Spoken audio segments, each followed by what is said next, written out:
আসসালামু আলাইকুম প্রিয় কুয়েত প্রবাসী ভাইয়েরা, আশা করি সবাই ভালো আছেন, সুস্থ আছেন। খুবই গুরুত্বপূর্ণ কয়েকটি বিষয় নিয়ে আজকে ভিডিও বার্তার মাধ্যমে বলার চেষ্টা করব। তার মধ্যে প্রথমে অন্যতম একটি খুবই গুরুত্বপূর্ণ নিউজ, যেটি আসলে আপনাদের সবার জানা উচিত।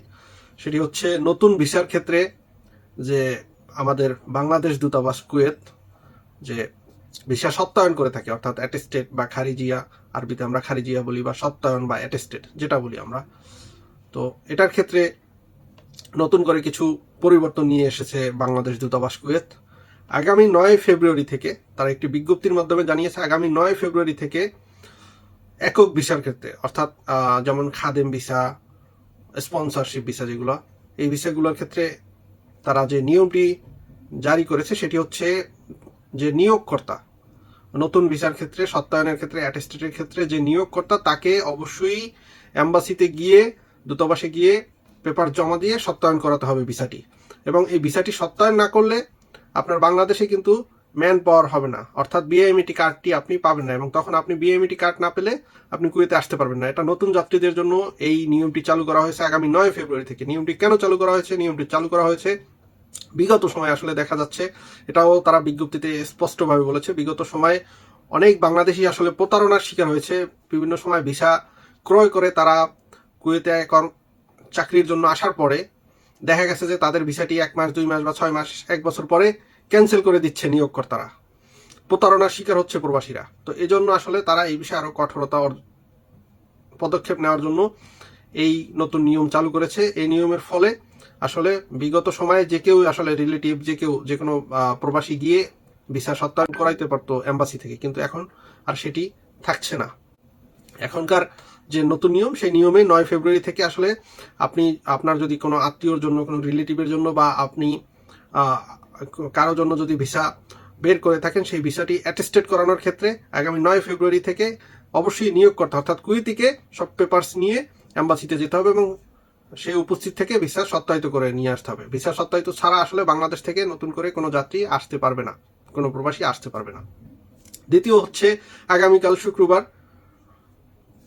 কুয়েতের জাবরিয়া সেন্ট্রাল ব্লাড ব্যাংকে রক্তদান কর্মসূচির আয়োজন করেছে বাংলাদেশ দূতাবাস কুয়েত। কুয়েত এবং বাংলাদেশের 50 বছরের কূটনৈতিক সম্পর্ক উন্নয়নের লক্ষ্যে, 50 বছর পূর্তি উপলক্ষে আসলে এই রক্তদান কর্মসূচি আয়োজন করা হয়েছে। এই রক্তদান কর্মসূচিতে দুপুর 1টা থেকে রাত্র 8টা পর্যন্ত চালু থাকবে, এবং যেখানে মাননীয় রাষ্ট্রদূত মহোদয় উপস্থিত থাকবেন। তো যারা বিগত সময় আসলে স্বেচ্ছায় রক্তদান কর্মসূচিতে অংশগ্রহণ করছেন বিভিন্ন সংগঠনের মাধ্যমে, অরাজনৈতিক সংগঠনের মাধ্যমে, তারাও চাইলে আসলে একসাথে এসে বাংলাদেশ কুয়েতের 50 বছরের কূটনৈতিক সম্পর্ক উপলক্ষে কুয়েত দূতাবাস কর্তৃক আয়োজিত এই রক্তদান কর্মসূচিতে অংশগ্রহণ করতে পারেন, স্বেচ্ছায় রক্তদান করতে পারেন, এবং রক্তদানের মতো এরকম একটি মহৎ কাজের সাথে, এরকম একটি ভালো কাজের সাথে অংশগ্রহণ করা, এবং বিশেষ করে বাংলাদেশ এম্বাসি যেহেতু, বাংলাদেশ দূতাবাস যেহেতু, অর্থাৎ আমাদের এখানকার গার্ডিয়ান বা আমাদের সরকারের প্রতিনিধি, তারা যেহেতু এরকম একটি সুন্দর আয়োজন করেছে, এই আয়োজনে আশা করি আপনারা উপস্থিত থাকবেন, উপস্থিত হয়ে স্বেচ্ছায় রক্তদান কর্মসূচিতে অংশগ্রহণ করবেন, এবং এরকম একটি মানবিক কাজের সাথে অংশগ্রহণ করতে পারাটাও একটা ভাগ্যের ব্যাপার। এছাড়াও আপনার প্রবাসের মাটিতে এরকম একটি মহৎ কাজে বাংলাদেশের মান উজ্জ্বল করবে বলে আমি মনে করি। বিগত সময় বিভিন্ন সময় আমরা আসলে কুয়েত প্রবাসীদেরকে নিয়ে রক্তদান কর্মসূচির আয়োজন করছি, এবং আপনারা সবাই সেখানে উপস্থিত হয়ে সেই সব প্রোগ্রামকে, সেই সব কর্মসূচি, স্বেচ্ছায় রক্তদান কর্মসূচিকে সফল করেছেন। এজন্য আপনাদেরকে আবারও কৃতজ্ঞতা জানাই। কুয়েত প্রবাসী পেজ এবং আমাদের বাংলাদেশ প্রেস ক্লাব কুয়েতের সার্বিক সহযোগিতায় বিভিন্ন সময় আসলে আমরা রক্তদান কর্মসূচির আয়োজন করেছি, এবং অসংখ্য প্রবাসী বাংলাদেশি ভাইরা আপনারা রক্তদান কর্মসূচিতে সেখানে অংশগ্রহণ করে স্বেচ্ছায় রক্তদান করেছেন। দেখেন, রক্তদান করাটা একটি ভালো কাজগুলোর মধ্যে অন্যতম একটি ভালো কাজ, যেটার আসলে যে ফজিলত বা যেটার আসলে কৃতজ্ঞতা আসলে প্রকাশ করা যায় না ভাষায়, এবং এটা বিনিময় হয় না আসলে রক্তের মতো এরকম একটি রক্তদানের মতো এরকম একটি কর্মসূচি।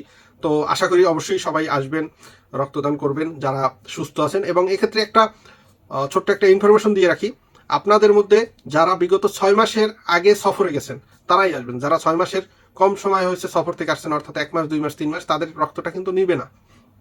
সুতরাং এই বিষয়টাও আপনারা খেয়াল রাখবেন। এবং রক্তদান কর্মসূচি আয়োজন করা হবে জাবরিয়া ব্লাড ব্যাংক, কুয়েতের সেন্ট্রাল ব্লাড ব্যাংক জাবরিয়াতে, ঠিক 4 নম্বর রোডের পাশেই। আপনারা বিগত সময়ে যারা রক্তদান করছেন তারা তো অবশ্যই জানেন, আর যারা জানেন না তারা চাইলে লোকেশনের জন্য নক করতে পারেন।